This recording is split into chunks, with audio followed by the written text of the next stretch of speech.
going down? I'm Donald Nelson with Supreme Confidence. You're listening to today's episode of the Confidence in the Klutch podcast on the Confidence in the Klutch network. This game of basketball or the game of life, got to have confidence in the clutch. Practice makes confidence. Pressure makes diamonds. Stay sucker free. Keep it a buck. Stay woke or get out. Gold ball or bust. You can't fit in when you're standing out. Listen to Apple Podcasts, Google Play Music, YouTube, and at confidenceintheclutch.podbean.com. Subscribe, rate, and review. Hit that bell button to get notifications of new episodes. It's important. Visit us on Facebook, Confidence in the Klutch. Follow us on Twitter and Instagram at K&K. Coming up, we're going to talk about the Pelicans and all the garbage that's going on down there. James Harden, Russell Westbrook. Lakers, of course. Halftime, we're going to jump into the GRAMMYS and what happened. A couple things happened. A couple surprising things. Duke, comeback win. NFL and Colin Kaepernick and Eric Reid and the resolution and the confidentiality of the resolution. I don't get that. AB and a whole lot more, y'all. The confidence starts right now. 3, 2, 1. Confidence on 3 and the clutch on 6. 1, 2, 3. Confidence. 4, 5, 6. In the clutch. Confidence in the clutch.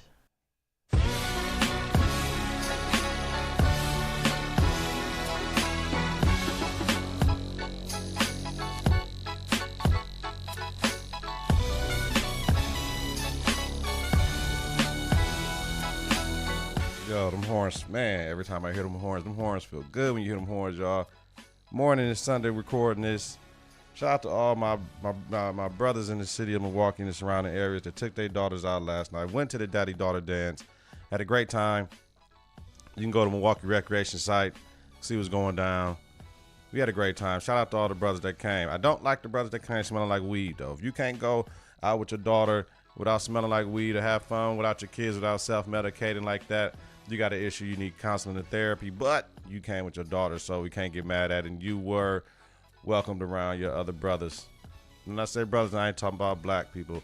Brothers of African descent, brothers of European descent, brother of Asian descent, brother of Hispanic descent was all there. And it was a beautiful thing, beautiful melting pot. But you know the brothers of African descent dominated because that's just how it go, yo.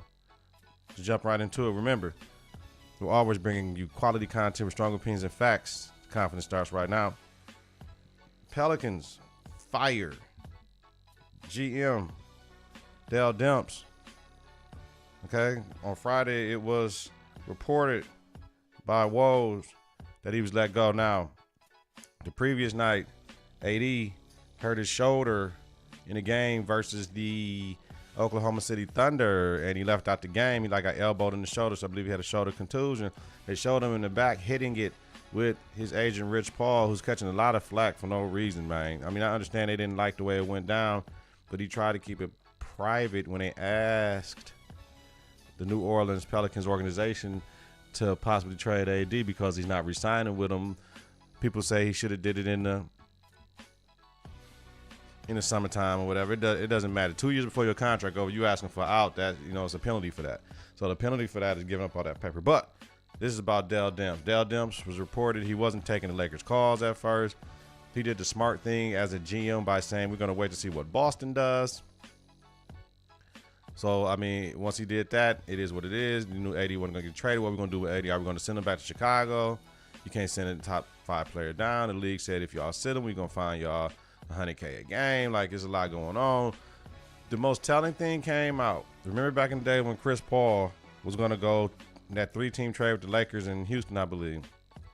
He ended up with the Lakers. That's when the Pelicans or the Hornets at that time didn't have an owner, and the league was the de facto owner, and David Stern was the commissioner, and they blocked that trade because that would have been not good for New Orleans. That's why the league blocked the trade. And this, October, November, David Stern came out and said Dell Demps is a bad GM. Now, you can't have your former boss saying you were a bad employee. Not over one move, though. Yeah, look what Dell Demps did. Yeah, they only made the playoffs, 3 times since 2010, since he's been a GM. But also, he tried to get players there. But the New Orleans Pelicans had a lot of injuries. And one of the things why people want to leave New Orleans is because of the injury aspect and how they share the same training staff with football. Now, I understand sports is sports. Athletes are athletes, but football injuries and basketball injuries, sometimes they coincide, and then you can do the same thing, but you need sport-specific trainers for things, okay? So that's one of the big things why people be wanting to leave out of New Orleans. So we'll see what's going to go down with this whole fiasco, but it's not going to be good. But Dell Demps, I don't know if this is the last front office he'll work for. Can't put everything on Dell Demps. When Anthony Davis left, and some people say they didn't know, that was the problem. But it's too many Chiefs and not enough Indians running around that organization, it seemed like. So there were some of the reports were saying that there's no MRI machine in New Orleans, which is in the arena, which is another problem. But once again, when you're a football city, the owner owns the Saints, and everything that's going on, you kind of like, yo, we should have the same stuff they have, but inequality and efficiency. So, I mean, it is what it is. Moving on, this week, James Harden scored his 30th straight game with a over 30 points in a Rockets win versus Mavs. So I just want to shout out James Harden for that with this whole NBA news segment right now, this part of it. And then Russell Westbrook set an NBA record. His NBA record, 10 straight triple-double in the win versus Blazers the other day. Paul George, we finna come into playoff P soon, also had a triple-double with a season high. I think he had 47 or something like that. So, I don't know. Maybe I got these wrong. No, this got to be Russ stats right here. This 19, 13, and 14. They 9-1 doing this 10-game streak. They were the first duo to record triple-doubles with 20-plus points in the game. Sets all-time leading scorer in Sonic's Thunder history with his 11 triple-double in a row in the 122-131 loss to Pelicans. So, that's what Russell was averaging, 19, 13, and 14 in that streak. So, and then they in the win against Pelicans, both of them scored 20-plus. So I'm sorry, it's just confusing because I be typing and writing all my notes, and it'd be somewhat crazy sometimes. But they lost that game, but that was 11 triple-doubles. So it's just it's all good with them, man. Would I put Paul George over Harden for MVP? Because I got Giannis for MVP. Best record in the league, and best road record in the league. I got to go with Giannis, Milltown. But the more I'm watching Paul George, I'm liking his game. I'm liking how he playing. He's the best two-way player in the league. And they got a better record than the Rockets, so I got to go with Paul George second and then James Harden third. The Lakers, Lake Show was under investigation, right? So we going the Lakers under investigation for improper contact with Sixers Ben Simmons, but the NBA said it was no wrongdoing. Elton Brand, a GM, apologized because he said something like the Lakers inquired about Ben Simmons talking with Magic. It really was Philly sent out a memo like in November, like, hey, Ben Simmons would like to talk to all the historical athletes that he could, and he wanted to reach out to Magic Johnson and have a conversation with him. And Magic was on the interview in Philly. He was like, yo, man, they have to, if they clear it, we all good. Everything has to go through them. So my question is, does Lakers and Magic need to chill? That's all I want to know. This time, it wasn't on the Lakers, but they trying to put Magic out here like all he do is tampering. That's what I don't like. You know what I mean? Yeah, he messed up a couple times. Speaking on Paul George on Jimmy Kimmel, Magic is charismatic and he gonna say what he say. So it is what it is. But he probably got to fall back now because everybody looking at him thinking he tampering. The AD shit just blew things out of water. He didn't even say anything about that. But it's just the Lakers looking like, man, they looking like thirsty out here. Like, we want you, whatever. They trying to get better. You can't get better without talking about it, putting it into the atmosphere. But I guess they putting it in the wrong atmosphere. So the Lakers got other problems, right? So 28 and 29 currently. They're 10th in the West, 2 games back of the Kings, who is 9th. They had the 4th hardest schedule remaining. They're the 26th team in defense in the league. Injuries and personnel are all concerns. 2 questions. Is Luke Walton the coach after the break? I believe so. They're not gonna fire Luke right now. It's not Luke's fault. You had Rondo missing 30 plus games. You got Brian missing 18, 19 games. You got Lonzo Ball missing like 10 games. So, I mean, you ain't never really had your whole team. Because when you did have your whole team, they was fourth in the West on Christmas Day when they beat Golden State with LeBron going out midway through the third quarter. People want to forget that when Golden State brought the game back down to 3 and Lakers put that bitch back up to 17, 18, 19 in the game without Bron.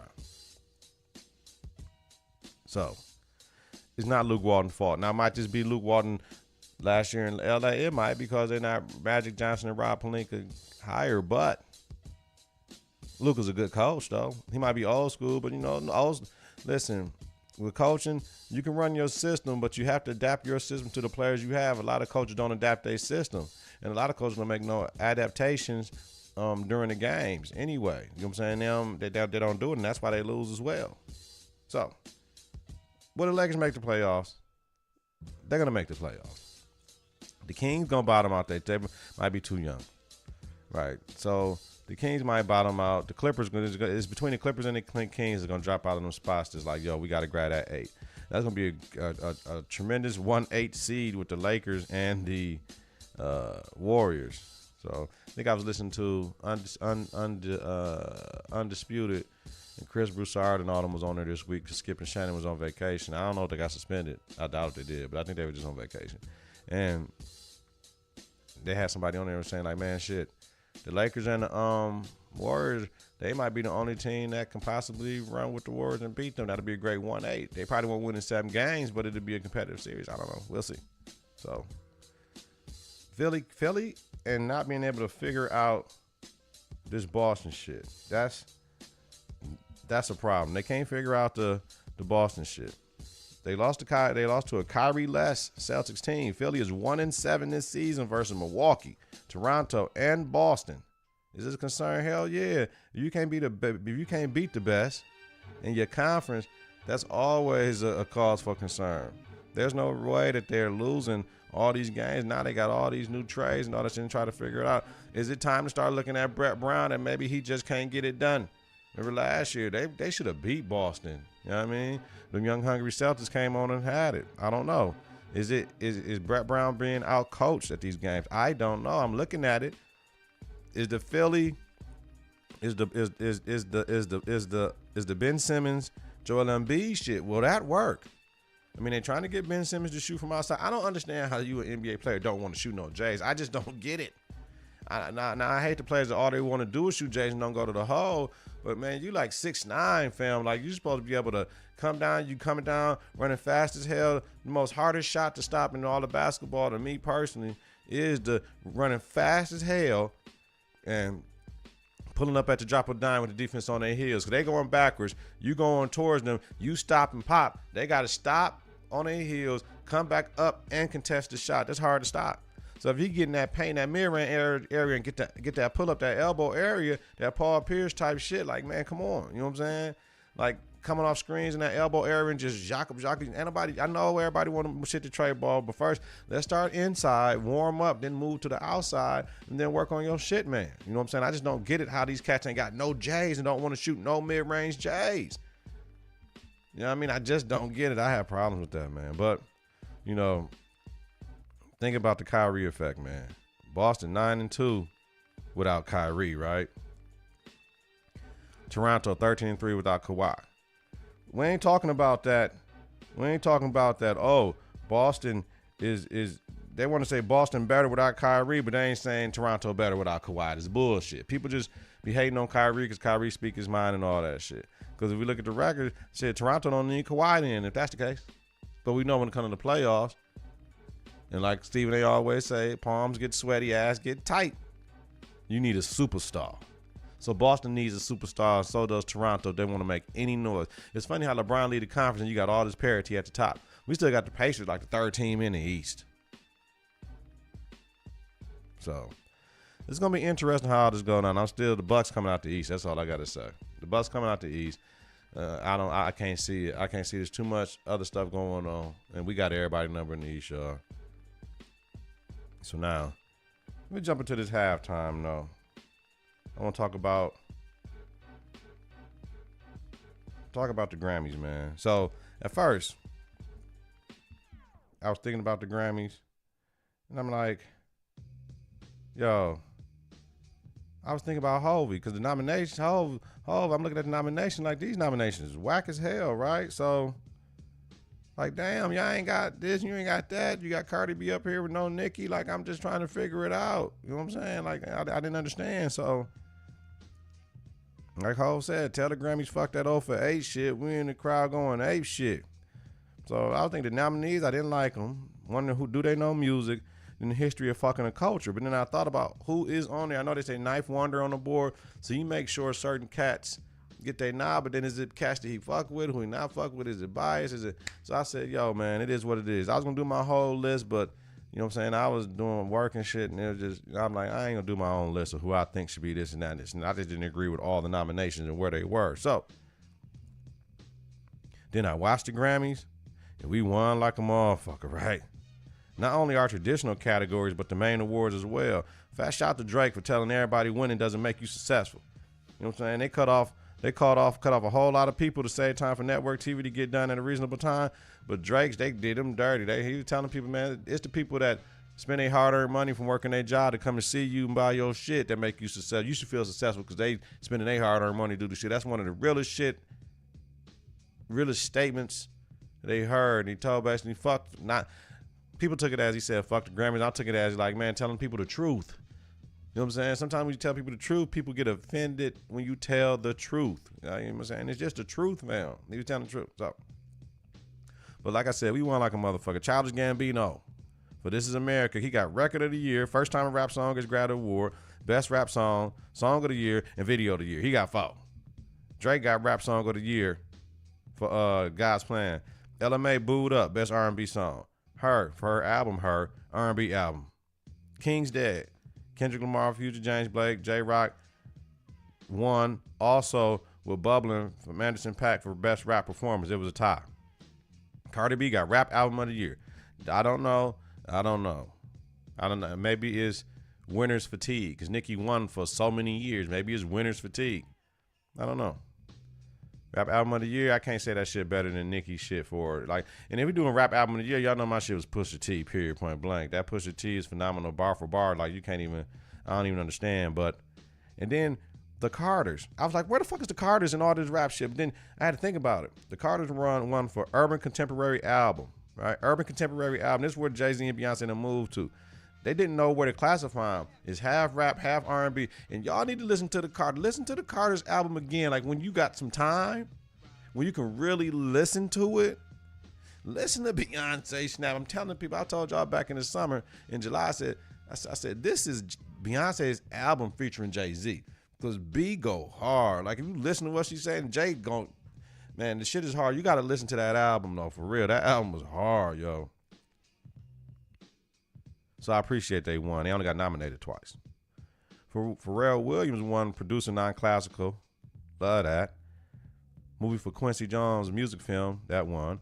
Black Panther for the score soundtrack for visual media. Not the soundtrack, but the score. You know, the little music that's playing in the background during the scenes and all that shit. Right? Daniel Caesar and Her for best part, for best R&B performance. Love that. And Dave Chappelle for Equanimity and The Bird Revelation for the best comedy album. I mean, we won in categories that we traditionally do not win in, so we cleaned the fuck up. And on top of that, Cardi B's performance on top of the piano, I'm like, damn, this is like a strip tease. So I'm like, yo, because she used to be a stripper. I guess she was a cold stripper by the looks of it. You know what I'm saying? Stripping never was my thing, y'all. You listen to the Game of Life. You know what I'm saying? Whether it's Game of Basketball, the Game of Life, yo. I'm going to take a small break and get up out there, and then we come right back to finish this up, y'all. Confidence in the clutch. Confidence in the clutch. Yeah, right back at it, y'all. Take that small break, man. Let's get right back into this confidence. Yeah. Any original beats y'all hear? That's me. It's my boy Jay. We do it. Now, Duke. That win against Louisville, man.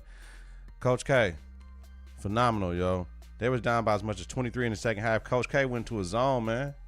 He went to a zone like, you know what? We're gonna just take it one basket at a time. We can do this. They was down by 23 in the second half in that win at Louisville.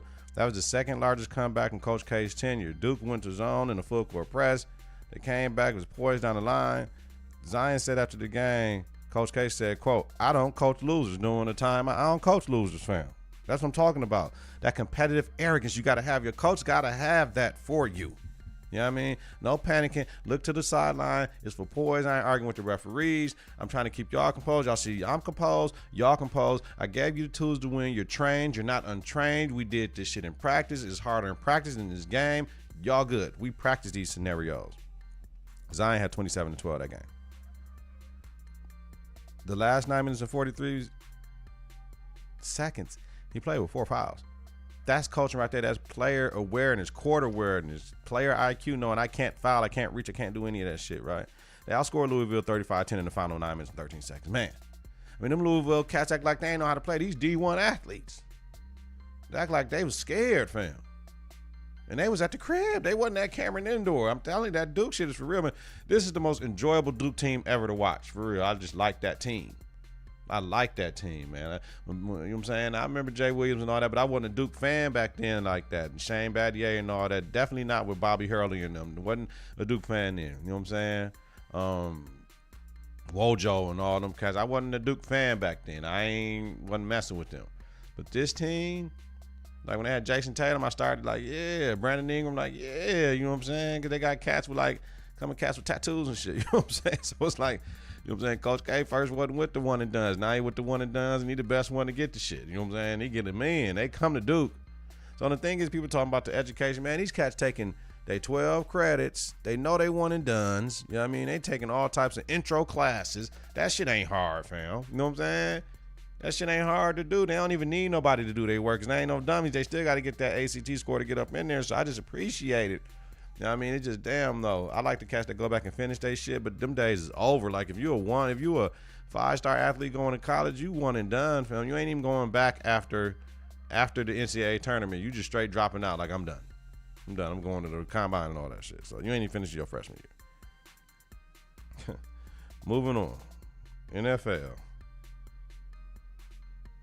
Owners reportedly inquired NBA Commissioner Adam Silver about possibly taking over the NFL in the past 5 years.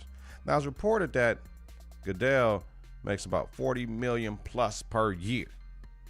Adam Silver, of course, recanted and said, man, I don't have no inclination or even want or need to go try to run the NFL.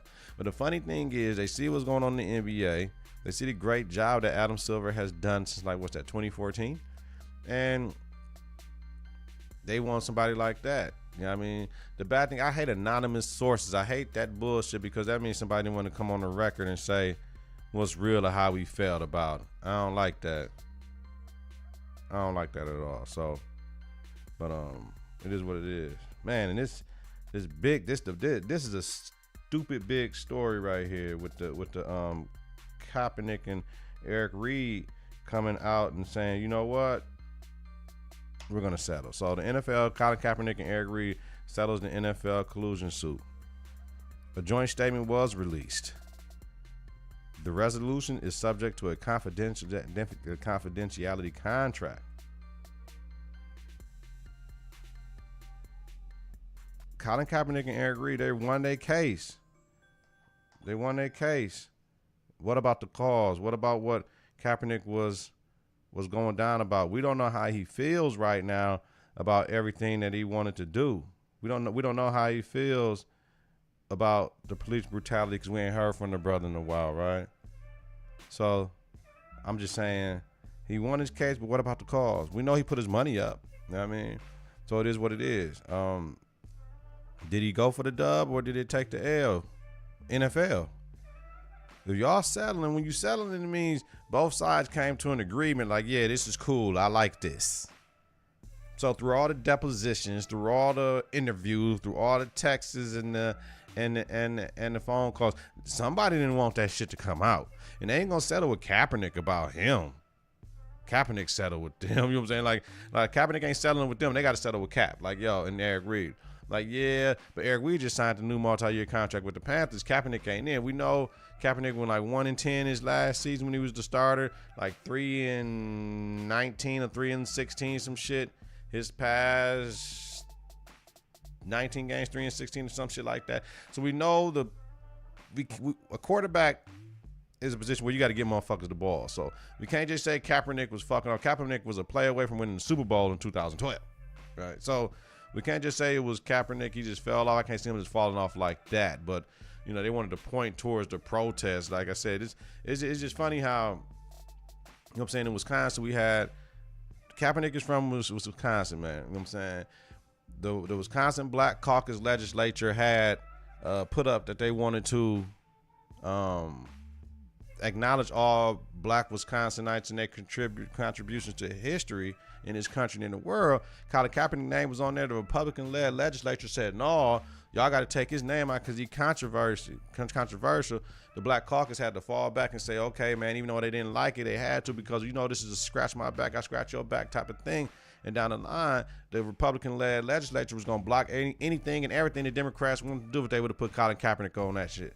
All Colin Kaepernick did was kneel to the injustice of police officers killing unarmed black and Latino men in this country in cold motherfucking blood.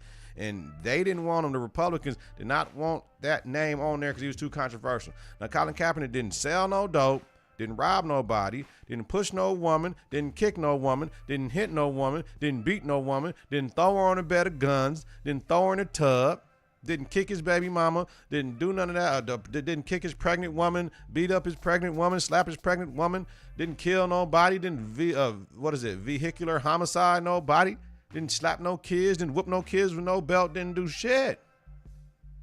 And he can't play in the league. Wisconsin Republicans said, we don't want his name on the thing. No drunk driving, no motherfucking PED suspensions, no weed, no none of that.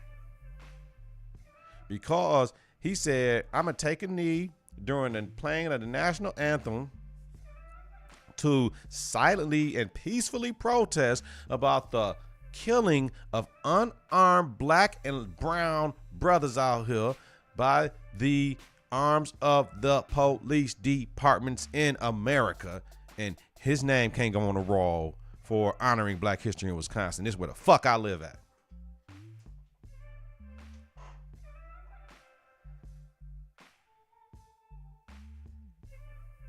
Yeah. In Wisconsin, see, down south, they walk around with their Confederate flags. That shit is spray painted on their truck, whatever. They got the flags and shit. You know the fuck they are, so it's already understanding what the fuck is going on. Some of it is history. Some of it is fuck y'all, right? Up in Wisconsin, their Confederate flags is hanging in their motherfucking garage. You know what I'm saying? On the walls that you can't see if the garage open. It's not the one going straight back. You ain't seeing it right there. It's on the side. That's what their Confederate flags is. All right. Moving on. So what's next for Cap? Maybe he get a job. Maybe he say, fuck it. They don't pay that. They had to give him at least $50 million. You know what I'm saying? At least $50 million. That's what I'm saying. Just to, and look, I understand we done did this. This might take your future earnings. I don't know if you was going to be guaranteed $50 million playing in the league no more. We're going to give you $50 million, fam. You can still play. If somebody want to give you a shot, this $50 million, don't tell nobody. This is what it is. Man, listen. You know what I'm saying? Everybody got their price. That's saying they paid the brother off. Confidentiality agreement. You give me $50 million and I still can play. Man, I'm taking that shit. Can I still kneel? You know what I'm saying? As long as I can still kneel. Otherwise, fuck that. We going to trial. You know what I'm saying? But he already said I ain't kneeling no more. I proved my point. We started a dialogue and they still didn't bring him back. You know what I'm saying? But Kaepernick, he had a couple jobs. You know what I'm saying? All that shit. So, man, he'll be back if he want to come back. He don't have to come back now. The American of Alliance of Football owner Bill Polian inquired about Tim Tebow and my man Colin Kaepernick, right? So, Tebow says he focuses on baseball. Kaepernick was reported to have said he would play for $20 million. Now, that league is $275,000 over 3 years, right? So, Cap had interest from the Seahawks and Broncos and the Ravens, right? From the Broncos and the Ravens, he turned down those offers. Former NBA Commissioner David Stern said if Kaepernick was in the NBA, he would still be playing. Stern, quote, per the Bloomberg podcast that should be out this week, quote, We felt as a matter of policy, we had to promote our players and show that they were real people. In the NFL, it's about the teams. It's not about the players. They just got helmets on, shit you don't know, stuff with a couple cats that's marketable like that. So David Stern and them coming out later on in life still doing that shit, though. So, of course, if Cat was in the league would have supported him because the league got an anthem policy. And even though Mahmoud Abdul-Rauf in the 90s,